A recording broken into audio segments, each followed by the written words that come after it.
Hi, everybody, and welcome into the weekend preview. I'm Aaron Berlin, joined by the skipper of the Jayhawks, head coach Ritch Price. And, Coach, it's like we're finally going to get a home series this weekend. Boy, it feels good, doesn't it? I mean, we took about 3 hours yesterday to take the snow off the field, and the sun's out today, and be the first time I think in 3 weeks we've actually practiced at Hoglund Ballpark. So it's great to see the weather finally changing. And you yourself was actually out there on a tractor, weren't you?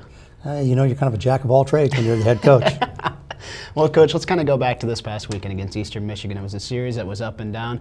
First game, you guys get a strong start out of Frank Duncan, who really battled his way through. And then the second start, it was really nice to see Wes get on the same page. And, of course, Thomas rounded out that doubleheader with a very strong performance. Yeah, I felt like we got 3 out of 4 quality starts from our starting pitching. And I was very, very pleased to see the progress that a couple of those guys made. Duncan was solid again in back-to-back outings. And I thought Wes had his best start of the 3 so far. And then it was really good to see Thomas Taylor bounce back after kind of a disappointing start the previous weekend against Jackson State in the Arkansas tournament. So I was pleased with those 3 young men, and Drew filled in for Tanner Poppy and was fabulous for 3 innings, then ran into some trouble there in the 4th. And unfortunately, our bullpen, maybe for the first time this year, got beat up on the back end of it. But overall, our bullpen's been really solid. And you know, I feel like we've taken a step back in the last 2 weeks, that we were game ready to play, having been outside 3 straight weeks and only spending 1 day inside in Anschutz before we went to Arizona to open the season.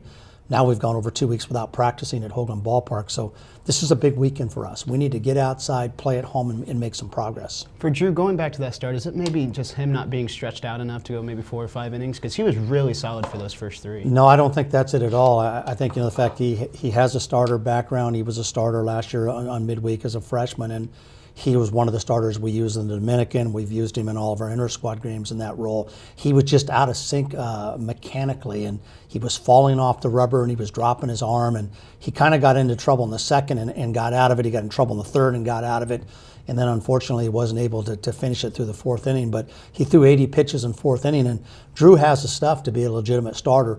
We've just got to get him mechanically right so that he can pitch up to his capabilities, and maybe more than anything, it's mentally. I think he gets down on himself, beats himself up a little bit, and one of the things you have to have in baseball is a real short-term memory. Let's look at the defensive side of the ball. You guys lose a big key part in Kevin Kuntz, who really on the first play of that first game goes out, but you input Tommy Marabelli at second, you shift Justin Protasio over to short.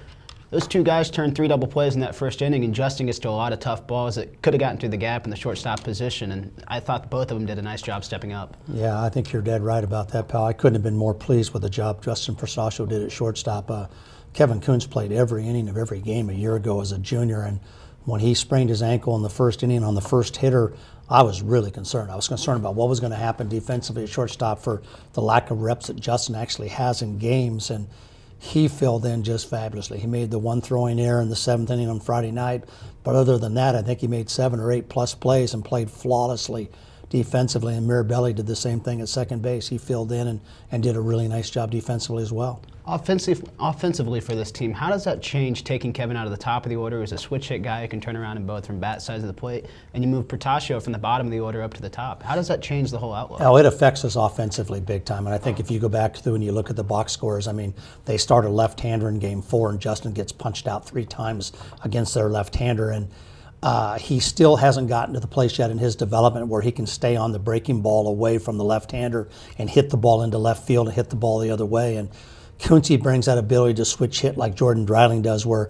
if you make a change right or left, they flip on the other side of the plate. And so it definitely hurts us offensively. I've got Justin in the 9-hole protecting him, if you will, because he's going to see more fastballs hitting in that slot in the batting order.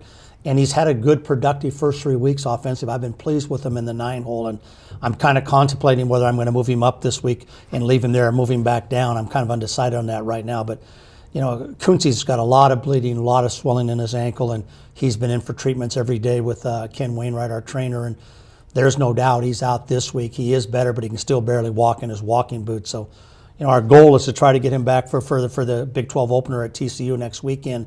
But that's going to be it's going to take a lot of work on his part and our trainer's part to make that happen. And you can't say it enough about the effort that Jordan Dreiling put in this past week. And he's got 7 doubles through the first couple of weeks of the season. I believe he only had 8 in his entire time. Yeah, and I think he actually ran 3 singles into doubles with how good a routes he ran from home to first, and turned what were actually singles into doubles with great hustle. And you know, he's a good runner. His turns at first base are really good, and I've said this before, I'm on record as saying he's the smartest player in our program. He knows how to work counts, he gets in power counts, he's fastball efficient, he uses the whole side of the field, and he stays within the strike zone. The only time he gets himself in trouble is when he chases the fastball and fastball counts out of the zone. But if we would have had a better weekend series as a team, I think he'd have been the Big 12 Player of the Week. And you take a look at defensively, Dakota Smith gets a nice throw out, and then also on the other side of the ball, he hits a home run, and he even throws his first inning. Yeah, I mean, he's a legitimate two-way guy. I mean, he's got a power arm, and right now with Connor McKay being out with that pulled groin and pulled hamstring, we haven't been able to put him in a DH spot and allow him to pitch more innings the first 3 weeks, because as you remember, Connor got hurt in the first game in Arizona and has been out for all 3 weeks. But it's a role we intend to use him in. He's fluid, he's loose, he's got really good effortless delivery, and that ball comes out of his hand at 91, 93, and that was a very impressive inning he pitched, and we intend to pitch him more innings this weekend as well. You guys extend the bullpen in that final game, throwing 7 pitchers. Is that something that was just going to be kind of bullpen by committee with Tanner being the late scratch? Well, it was set up. We were hoping that Drew would give us 4 or 5 quality innings, and then we could break it up and use guys 1 inning apiece, because obviously Pache and Kahana had both pitched the day before on Saturday, and we didn't want those guys to go more than 1 inning. And unfortunately, we had a really bad 7th inning, I believe it was, where we made like 3 or 4 pitching changes where we didn't throw strikes, and we were all over the place, throwing the ball to the backstop. It's without question the ugliest inning we've played all year. And I told our team afterwards, that's the first bad performance we've had by our bullpen in the 11 games we've played. And those guys got to regroup. They got to get back their feet back on the ground and get after it and compete and get the job done this weekend. And then let's go ahead and take a look towards this weekend against Niagara Purple Eagles, and it's someone that your baseball operations director Eric Peterson is very comfortable with, coming from there this past year. Yeah, Eric Peterson, played at Free State High School here in Lawrence, and high school was an all-state pitcher, and then he was on our club as a freshman, and then had Tommy John surgery, and he's been the pitching coach at Niagara the last 2 seasons. He's the one that actually set the trip up. This is spring break for them.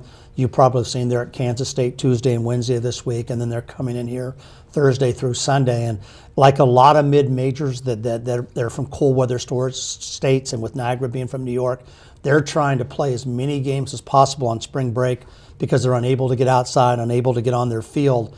And literally this trip is about their conference season for them. I mean, that's a lot of games to play against BCS level schools in a short period of time, but they know they'll be better when they get home from the experiences they're going to get this week. And they're an unknown for us. I mean, we've never played them before, never seen them play.